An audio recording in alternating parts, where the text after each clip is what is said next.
what's up? I'm really kind of nervous doing this video because I've been promising it for so long, but it's such a complex video for me to make that I don't even know where to start. So I'm just gonna be, if I'm all over the place, I apologize, but I'm gonna try to be as consistent as possible. Not consistent, as organized as possible in my thoughts, my train of thoughts. Okay, so today we're going to talk about something that's very dear to me and very close to me, which is self-care. Well, if you click the video, you're probably in touch with mental health awareness. You probably maybe have mental health issues yourself. In case you don't know me from before, I do suffer from depression and anxiety. At the moment, I'm on medication for both things. And if you want to know more about my relationship with depression, I'm gonna link 2 videos in the description box that I kind of went over everything. I have started medications a few months ago and I'm a lot better, but I still have a real long way to go. And I feel like more and more I realize how this is gonna be something that's gonna be with me for the rest of my life. Even in the positive periods of my life, it's always gonna be a little bug like in the back of my head that is sort of gnawing at me, and I'm always gonna have to watch out to not let it get too bad. And sometimes I may need medication, sometimes I may not, but it's something that I know that I'm gonna have to deal with for the rest of my life because I have a very depressive personality. The ways to deal with it, sometimes it's medication.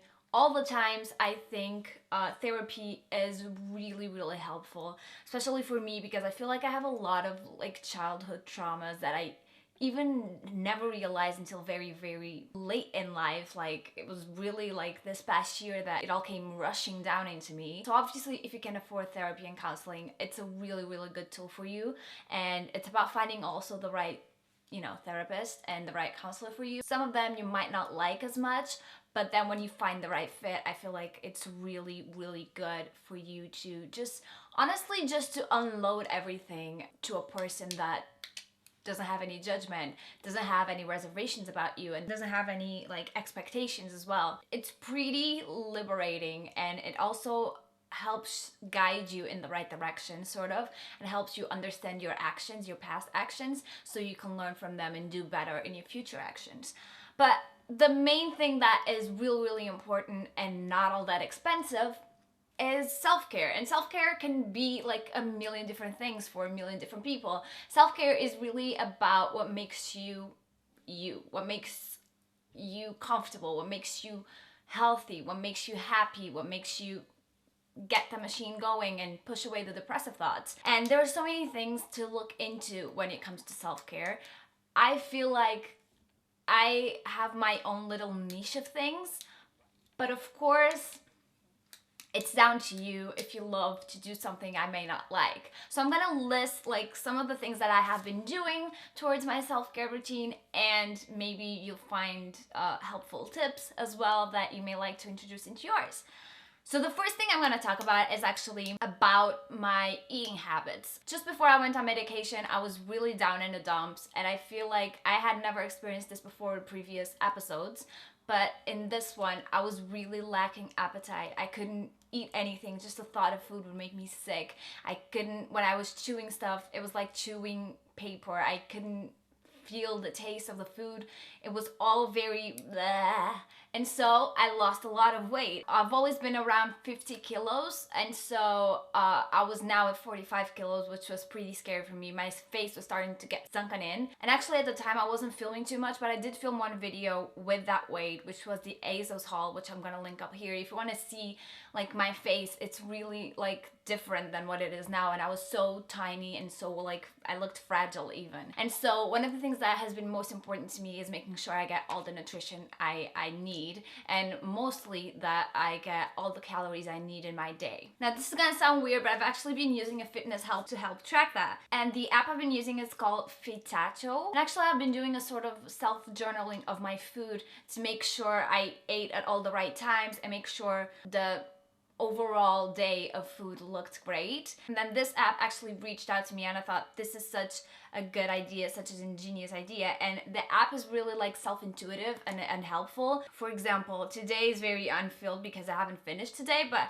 For example, yesterday I didn't reach my full calorie intake, so I didn't eat that much. It wasn't really a great day. Actually, I was moving the whole day, and that's why that happened, because I have been trying to keep it to the full. So when you sign up to the app, you kind of put your weight, your height, your definitions, what you'd like, what are your goals, what you would like to achieve, and then they give you the calories that you should intake to, make that happen. And mine are 2,135. So yesterday that didn't happen, and you can see a huge gap. But if we go before yesterday, you can see that I filled out everything and went a little overboard, which is great. You have breakfast, snack, you have lunch, you have another snack, dinner, and then another snack, and workout. I mean, you can add every sort of food that you want, and I'm gonna show you how I do it here. For example, for lunch, you can go here, and you can even go on scanner, and you can scan your food perfectly, and it actually really shows up. It's really helpful. And then you can adjust the portions, the grams, your final calories. You can also add stuff of your own. So for example, if I go eat out, yesterday I went to Joe and the Juice, and I searched up online all the information about the food that I was eating, and I just logged it into the app, and I created my own sort of food, and so I have it readily available. If I do eat that again, it's gonna be there. I just click add. I'm a lot healthier in terms of weight right now, and I am almost at my normal weight, which I'm really happy about. I'm ecstatic about, not only because I was afraid to go down and get really sick, but also because my clothes weren't fitting. I'm gonna leave a link down below in the description box for you to sign up to the app if you want to. Partner with that, I've also been trying to hit the gym a lot more, because I was really lazy about it before. I was paying for the gym for months and months and months and never going, not even once. And now I've started going again, and I've been trying to do 2 to 3 times a week. And it's been a challenge because I hate the gym, I hate working out, but I'm doing it, and it is so helpful for mental health illnesses, for depression especially. When you're working out, your body's just producing serotonin, which is what you lack of when you're in the depressive state, and so it just helps you get that motor started. It just helps you get a little bit more free, and it also helps free your mind of stuff. If you're running or weights, you're dancing, whatever workout you want to do, and you're listening to music, and you're thinking more about the action than you're thinking about your thoughts. And I know when you're very neurotic like I am, I'm always thinking and always overthinking things, and when I'm at the gym, I hate it, but I hate it so much that I focus all of my energy on getting through that. It also really helps my sleep pattern, because when I come out of the gym, I just take a bath, get really relaxed, and then I sleep a lot better, and I fall asleep a lot faster as well. I don't know if that happens to you. And that's why I usually go out to the gym at the end of the day. I know some people do morning, but I really like to go to the gym and then just come home, relax, and lull myself into sleep. And baths are another thing that are real helpful. Baths, candles, aromatherapy candles that are very sleep inducing I really like as well, because they calm me down. I have this neon bath oil that I'm gonna put a picture of here, that before I go into the shower, I just put a little on my shoulders. I inhale deeply, just let it fill me, let it fill the room, and it really calms me down, especially if I'm really anxious and my heartbeat is accelerated. I just try to deep breath, and smell really works in your mind and kind of slows everything down a little bit. I find that super helpful. Also, the physical act of lighting a candle, dimming down the lights, is just very relaxing towards the nighttime, and I really like to do it. Another thing I've been really liking to do is kind of taking care of my plants. I have some cactus and succulents, and then I just got a fern, which I'm really excited about, and I think I'm gonna kill it, but I've never had a fern, but I know they're really complicated, but it's really cute. I'm gonna put pictures of all my plants here because they're really cute. And I really like taking care of them and looking after them, nourishing them. And while I'm doing it, it's just I don't know, it's sort of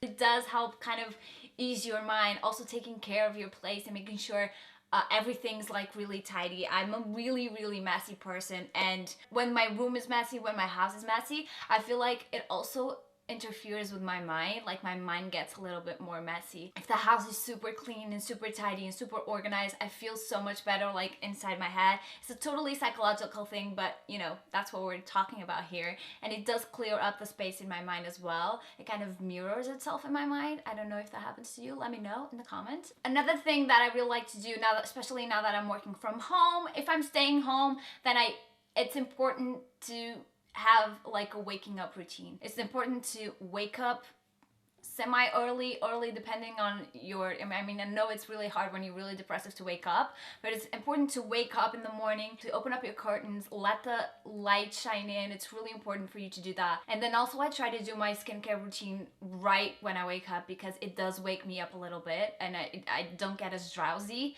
The water splashing on my face kind of wakes me up a little bit, so I try to do that as well. And most importantly, get out of my PJs when I'm at home. If I'm working from home, I have to switch into like workout clothes or active wear, something that is not a pajama, because if I stay in my pajamas, I literally get more lazy. And again, this is all very psychological, but it's the little things that added up all together make for a clearer headspace and a more calm headspace. I also really think it's helpful to have a pet if you can.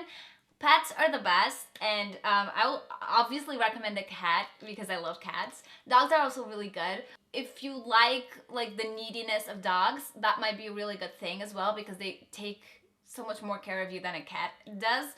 But to be honest, I love cats, and I think that my cat really helps me through a lot of like bad moments. I just look at him and he's so cute. He instantly cheers me up a little bit, and he makes me so like grateful that he's in my life. He's just a little ball of fur that I love.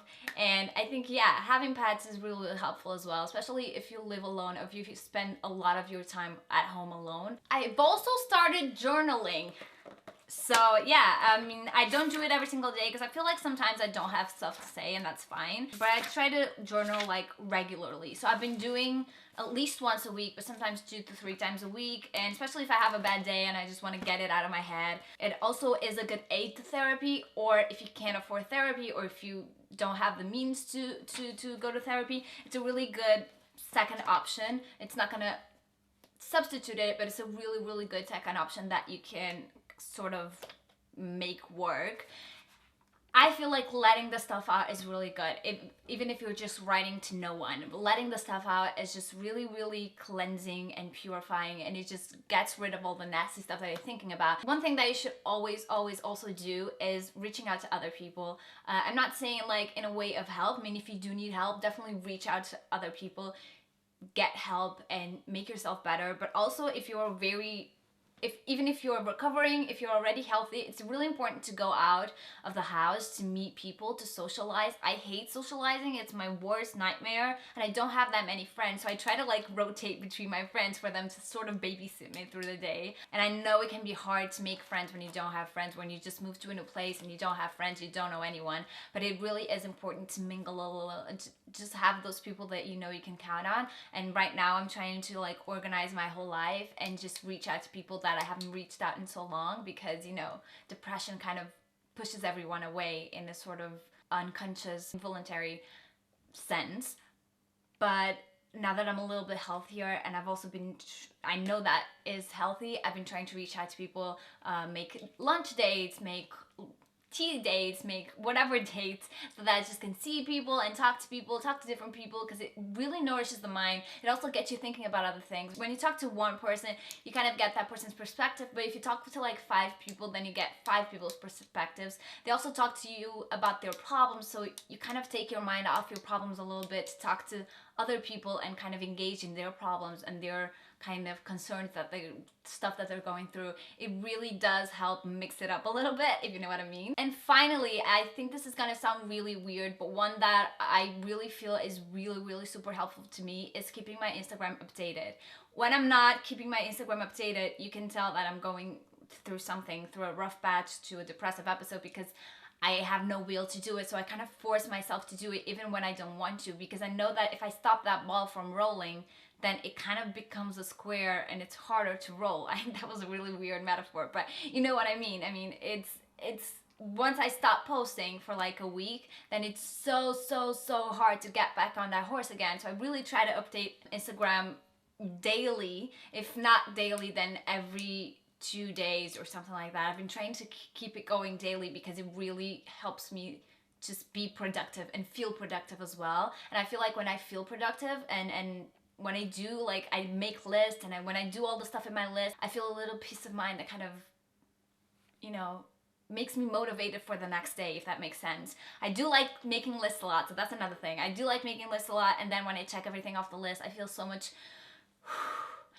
more calm, so much less anxious, so much less paranoid about all the problems that I have in my life. Everything just kind of aligns for a brief moment, and it kind of makes me look forward to the next day where I have different tasks to get through. Yeah, that's pretty much it. That is sort of what I go through with my self-care routine. This is more of a sit-down video.